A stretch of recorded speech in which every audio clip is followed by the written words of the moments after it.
Bonjour tout le monde, bienvenue sur Buzz TV. Alors aujourd'hui, je vous partage les placements de produits les plus ridicules de cette semaine. On va commencer avec Carla qui nous fait un placement de produit pour un fer à onduler et regardez, le résultat est magnifique.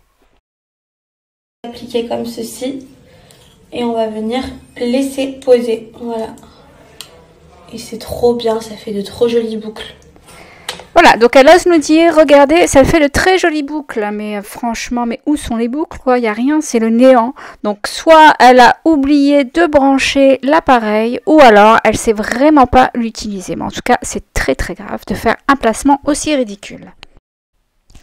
Voilà, donc maintenant c'est au tour de Laura et Mila qui nous font des placements de produits pour les signes magnétiques. Alors elles nous foutent carrément les signes magnétiques au-dessus de leur extension de cils. C'est du n'importe quoi, regardez. C'est super simple, c'est super pratique, ça n'abîme pas vos cils. Voilà, ce matin, je les ai portés, je les ai mis, je voulais pas filmer. Il est juste là, mon cil. Je sais pas si vous le voyez. Bon, moi, j'ai le one by one. Mais pour plus de volume, je rajoute, vous voyez, il est là. Check. Attendez, j'arrive à le choper parce que du coup, il faut que j'enlève comme ça.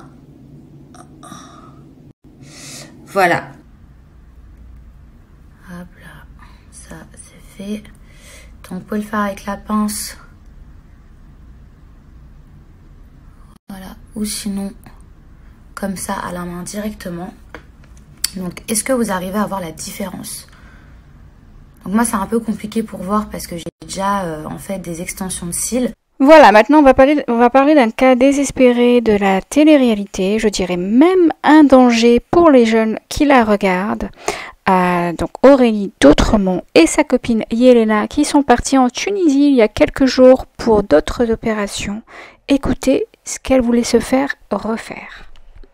À la base, je voulais refaire mon nez parce que je trouve que la pointe est trop longue. Je voulais un peu le rentrer.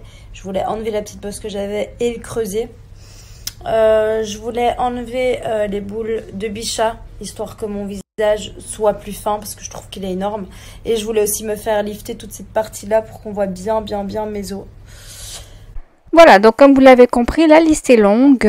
Donc cette fille a vraiment un très gros problème psychologique. Elle devrait consulter un psychologue et non pas un chirurgien. Voilà, donc étant donné qu'elle fait de la pub pour ce docteur et cette clinique, bien sûr, elle va vous dire dans sa story, je vais vous laisser écouter, que le docteur a refusé pas mal de ses opérations puisqu'il se soucie du bien-être de ses patients, etc.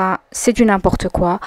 Si vraiment il était aussi soucieux, il ferait attention à ce que cette fille qui a un problème mental ne fasse pas de pub, ne se filme pas en faisant ses opérations, puisque beaucoup de jeunes la regardent. Voilà, donc c'est du n'importe quoi. Bref, écoutez le reste de sa story. Sauf que Dr Malek n'accepte pas toutes mes demandes. Donc le lifting à 29 ans, il trouve que c'est beaucoup trop jeune. Il pense que je devrais réfléchir encore un peu, donc c'est non. Le nez, il le trouve très beau, il veut pas le toucher, donc il fera juste la petite bosse qu'il faudra simplement limer parce qu'elle me dérange. Par contre, il veut bien m'enlever les boules de bichat, donc je vais être un peu plus fine du visage. Je vous dirai si ça fait mal ou pas. Et c'est surtout aussi pour le lifting que pas de chance pour moi. En fait, je grince tellement des dents que je muscle ma mâchoire. Et que donc, en fait, ici, ce qui est gonflé, ce que je cache tout le temps avec mes cheveux, ce qui est gonflé, c'est dû au grincement et c'est un muscle. Donc, on ne peut pas l'opérer. Donc voilà, va falloir que je mette vraiment mes gouttières quand je dors et faire le moins d'efforts possible avec ma mâchoire. Donc je pense qu'en gros, je devrais un peu plus fermer ma gueule. Ça va en arranger plus d'un. Ça va, bonne idée. Jamais très loin. Et pour finir, en beauté, on va parler des lèvres de Yelena. Voilà, elle nous partage une story en insistant pour nous dire qu'elle n'a pas retouché ses lèvres, retouchées ou pas. En tout cas, elles sont affreuse. Je vous laisse écouter sa story.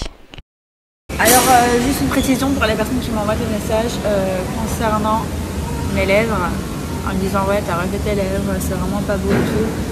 J'ai pas refait mes lèvres, je n'ai absolument pas touché à mes lèvres aujourd'hui. Et puis, si ça vous plaît pas, vous regardez pas, j'ai envie de dire aussi. Voilà, voilà. Et vous voyez, vous pensez qu'on est là, que tout se passe bien, que genre c'est les vacances pour nous.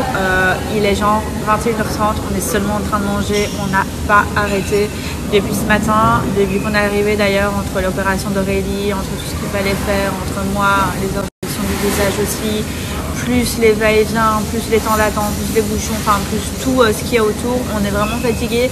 Demain on se lève à 5h30 pour prendre l'avion à 8h30 pour rentrer à Bruxelles. Donc voilà, c'est vraiment fatigant. Là, je vous dis, j'ai qu'une envie, c'est de rentrer chez moi, de retrouver mon mec, mon chien, de retrouver mon lit, de me reposer parce que vraiment, c'est fatigant. Voilà. Voilà les amis, donc je vous le dis encore une fois, ne vous faites pas avoir par toutes ces arnaques et ces filles fake. Voilà, portez-vous bien. Moi, je vous dis à bientôt pour d'autres vidéos.